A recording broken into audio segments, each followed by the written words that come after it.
को खारिज करते हुए लोकायुक्त के तौर पर जस्टिस मेहता की नियुक्ति को सही ठहराया है। गुजरात में लोकायुक्त की नियुक्ति के मुद्दे पर कानूनी लड़ाई लड़ रहे मोदी को सुप्रीम कोर्ट में हार मिली है। फैसले के बाद गुजरात के लोकायुक्त R.A. मेहता ने मीडिया के सामने कोई भी टिप्पणी देने से इनकार कर दिया।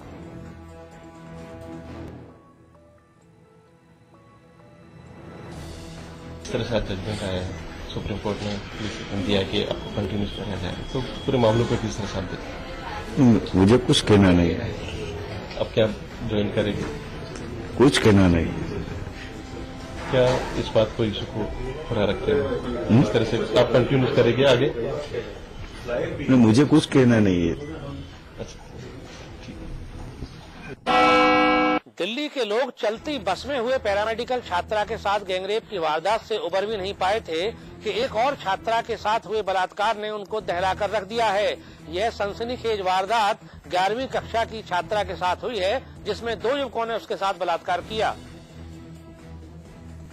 आरोप के मुताबिक 31 दिसंबर की रात 11वीं क्लास में पढ़ने वाली 17 वर्षीय लड़की के साथ 2 युवकों ने रेप किया।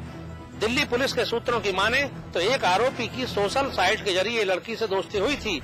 उसने ही दक्षिणी दिल्ली के पौष इलाके सफदरजंग इंक्लेव में न्यू ईयर पार्टी के बहाने लड़की को बुलाया और फिर बहला फुसलाकर अपनी कार में अर्जुन नगर स्थित एक फ्लैट में ले गया, जहां उसके साथ बलात्कार की वारदात को अंजाम दिया गया। वारदात में शामिल दोनों आरोपियों को उसी रात दिल्ली पुलिस ने गिरफ्तार कर लिया।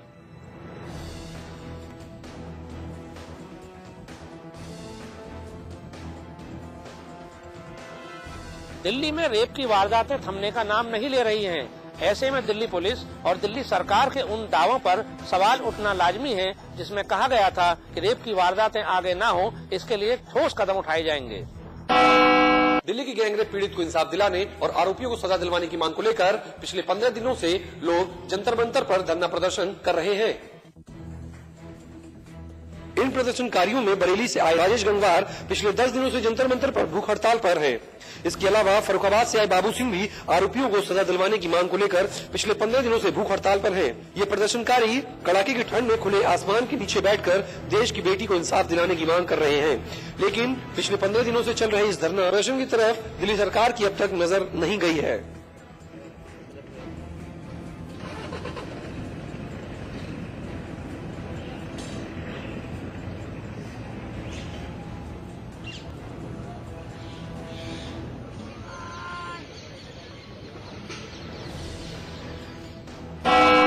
साल का दूसरा दिन रहा आधी आबादी के नाम, और आधी आबादी के साथ शिरकत करने खुद दिल्ली की मुख्यमंत्री शीला दीक्षित भी सड़कों पे नजर आई और एक काफिला पहुंचा राजघाट गांधी समाधि पर।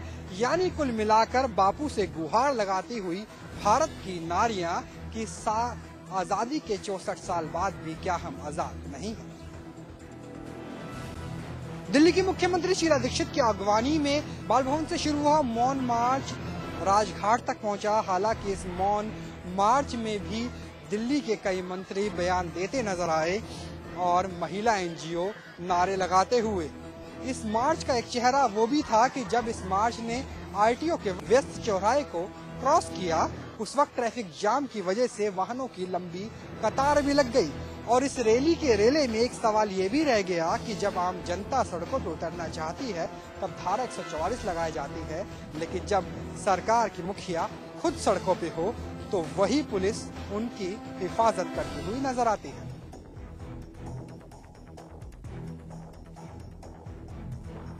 आज दिल्ली की सड़कों पर सरकार और समाज दोनों एक साथ नजर आ रहे हैं, वो भी बापू की समाधि पर। लेकिन एक सवाल जस का तस बरकरार है कि राजधानी दिल्ली में आधी आबादी को पूरी सुरक्षा आखिर कब तक मिलेगी।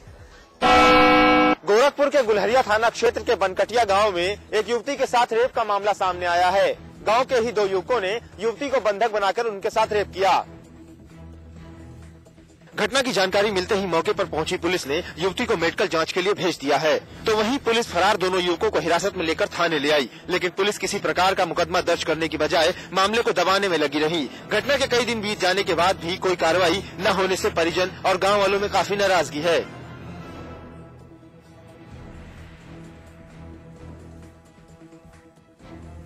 बेटा क्या मामला हुआ था बताओ। हमार भाई चल गए बाहर, अम्मा चल गए पहुँचाए सबके कुल कुल 2 मिला मर मुँह बांध के कुल उठाले गए कट्टा लगा के कुल खाना अगर चिल्लाई बोली तो तेरे भाई के तेरे अम्मा सबके जान। अच्छा कहाँ लेके गए थे? खेत में। तुम्हारे साथ गलत भी किए? हाँ हमारी इज्जत ली। अच्छा तो क्या है आप लोगों के घर वालों ने थाने पर जानकारी दी इसकी? तो थाने वालों ने क्या किया? सब पर हाँ बसपा सुप्रीमो मायावती ने साल का आगाज समाजवादी पार्टी और कांग्रेस पर हमला बोलकर किया है। मतलब साफ है, इस साल जहां माया मैडम समाजवादी पार्टी को हर मुद्दे पर घेरेंगी, वहीं कांग्रेस को भी उन्होंने कटघरे में खड़ा करने का पूरी तरह से मन बना लिया है। बीएसपी सुप्रीमो मायावती एक बार फिर यूपी की अखिलेश सरकार पर जमकर हमला बोली। मायावती ने इस बार जहां यूपी सरकार को खराब कानून व्यवस्था के मामले पर घेरा, वहीं यूपी सरकार पर आरोप लगाते हुए इसे 10 महीनों की लाचार सरकार और वादों पर अमल न करने को लेकर अखिलेश यादव पर भी जमकर निशाना साधा। मायावती ने ऐसे नेताओं को टिकट न देने की वकालत भी की जिन पर आपराधिक मामले या फिर रेप के मामले लंबित हैं। बसपा सुप्रीमो ने अखिलेश यादव के पहले 10 महीनों की सरकार की तुलना में इससे पहले की सपा सरकार को आंकड़ों के लिहाज से बेहतर बताया। साथ ही बढ़ते अपराध पर सीएम की बेबसी को अखिलेश यादव को लाचार सीएम तक नाम दे डाला।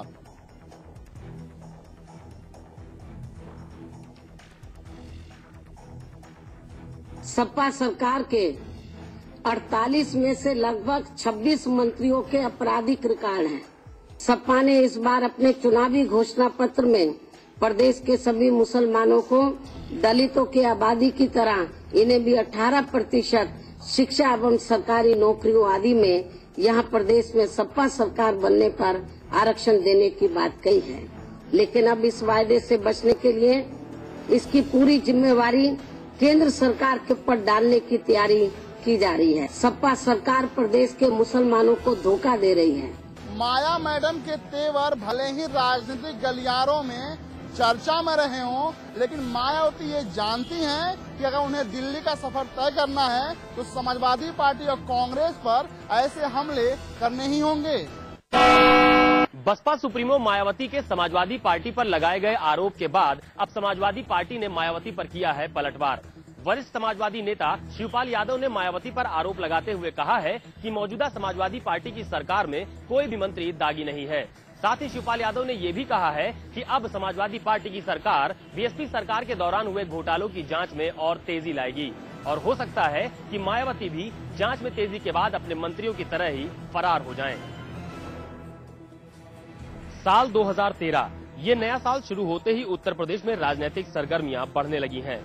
आज साल के दूसरे ही दिन बहुजन समाज पार्टी की मुखिया मायावती ने मौजूदा अखिलेश मंत्रिमंडल पर आरोप लगाते हुए कहा है कि अखिलेश मंत्रिमंडल में 48 में से 26 मंत्री आपराधिक पृष्ठभूमि के हैं।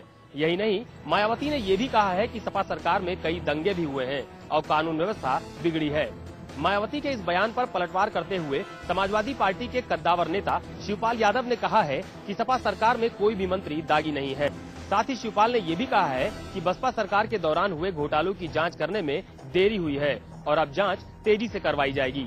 मायावती पर चुटकी लेते हुए शिवपाल यादव ने कहा है कि जांच में फंसने पर कहीं मायावती भी अपने भगोड़े मंत्रियों की तरह ही फरार न हो जाएं।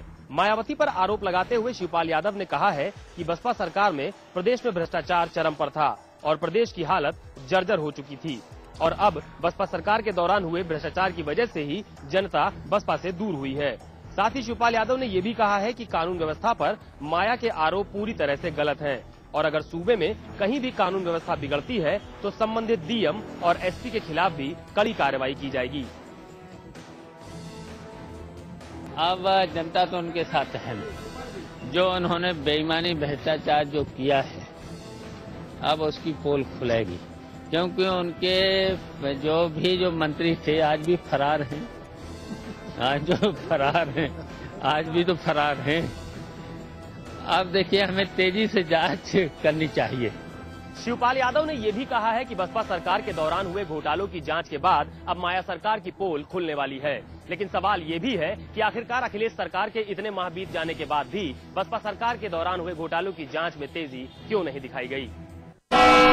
लंबे समय से यूकेडी के दो धड़ों की आपसी जंग का मामला भारत निर्वाचन आयोग में चल रहा था, जिसका निर्णय मंगलवार को पवार गुट के पक्ष में आ गया है।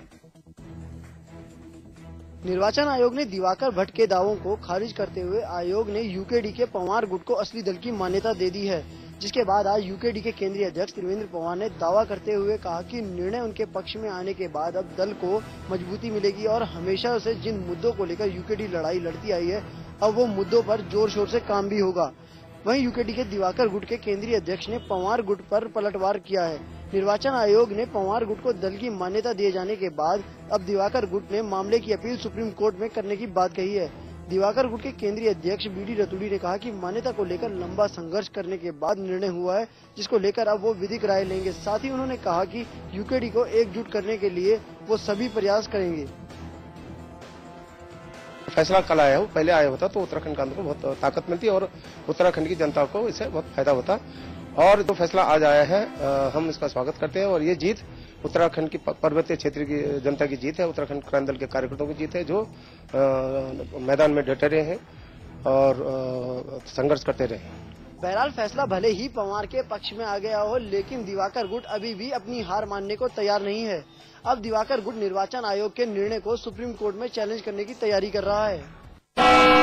हल्द्वानी में यूकेडी कार्यकर्ताओं ने अपनी पार्टी की जीत पर खुशी का इजहार किया। भारतीय निर्वाचन आयोग द्वारा त्रिवेंद्र सिंह पवार वाली यूकेडी पी को ही असली यूकेडी करार दिया गया है, जिसके चलते कार्यकर्ताओं ने मिष्ठान वितरण कर खुशी का इजहार किया। साथ ही पार्टी कार्यकर्ताओं ने बताया कि सत्य की जीत हुई है और अब उक्रांत तेजी के साथ प्रदेश में उभरेगा और पहाड़ की जनता के मुद्दों को पूरी ताकत के साथ उठाएगा। आज आया है हम इसका स्वागत करते हैं और ये जीत उत्तराखंड की पर्वतीय क्षेत्र की जनता की जीत है, उत्तराखंड क्रांति दल के कार्यकर्ताओं की जीत है, जो मैदान में डटे रहे हैं और संघर्ष करते रहे। उत्तर प्रदेश के मुख्यमंत्री अखिलेश यादव ने इलाहाबाद पहुंचकर महाकुंभ तैयारियों का जायजा लिया और संतोष जताते हुए 6 जनवरी तक प्रशासन को सारी तैयारियां पूरी करने के निर्देश दिए। तैयारियों में पैसे की न कमी होने देने का आश्वासन देते हुए उन्होंने अधिकारियों को काम में लापरवाही बरतने पर सख्त कार्रवाई की चेतावनी भी दी। इसके अलावा महाकुंभ में शंकराचार्य चतुष्पथ बनाने के सवाल पर उन्होंने बीच का रास्ता निकालने का भरोसा जताया। वहीं मुख्यमंत्री ने इलाहाबाद में एक राज्य विश्वविद्यालय बनाने का भी वादा किया। कुंभ मेले का महत्व केवल अपने देश में नहीं है, बल्कि दुनिया के लोग इस कुंभ मेले का महत्व समझते हैं और पूरे देश से, दुनिया से श्रद्धालु आते हैं। अखिलेश यादव ने समाजवादी नेता जनेश्वर मिश्रा की याद में इलाहाबाद में एक पुस्तकालय बनाने की भी घोषणा की। उत्तराखंड में आरटीआई के तहत एक बड़ा खुलासा हुआ है। सूबे में उत्तराखंड जल विद्युत निगम लिमिटेड ने लंच और डिनर के नाम पर 2005 से अब तक करीब 42 लाख रुपए खर्च किए हैं। इसका खुलासा खुद उज्ज्वल ने आरटीआई के तहत दी गई सूचना में किया है। साल 2005 के दौरान ये खर्च लगभग 2 लाख रुपए थे। खास बात ये है कि जल विद्युत निगम ने साल 2012 में बोर्ड ऑफ डायरेक्ट एवं ऑडिट मीटिंग में प्रति व्यक्ति पर 1140 रुपए लंच पर खर्च किए गए हैं। इसी साल के दौरान प्रेस वार्ता में प्रति व्यक्ति 977 रुपए का लंच था। साथ ही साल 2011 में विश्वकर्मा पूजा का लंच प्रति व्यक्ति 204 रुपए का था। हालांकि खाने पीने के नाम पर उड़ाई गई इस बड़ी रकम को निगम एक मामूली खर्च बता रहा है। दूसरी तरफ इस खर्च को कांग्रेस ने जहां फिजूल खर्ची बताया है, वहीं विपक्ष की पार्टी बीजेपी ने इस मामले में जांच की मांग की है।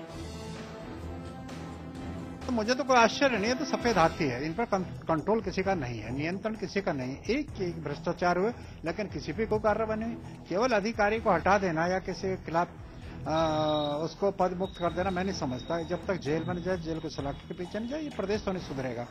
ऐसे एक दूसरे से ऐसे प्रेरणा लेकर यहाँ नई परंपराएं शुरू हो रखी कि कोई नियंत्रण इनके पास नहीं। सबसे बड़ा संकट तो विद्युत विभाग का है, उज्ज्वल का ही है, जो करना चाहिए था। ये अफसोस की बात है कि लाखों रुपए आप चाय पानी पे खर्च कर रहे।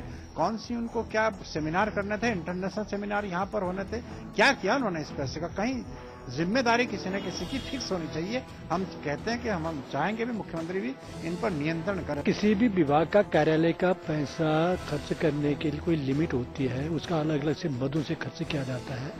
लेकिन इस प्रकार स्वल्पाहार में चाय पानी नाश्ता में खर्चा इतना रुपया किया था, तो ये जांच होनी चाहिए पहले पैसा कहाँ से आया, किस मत से आया, कहाँ से खर्च किया गया।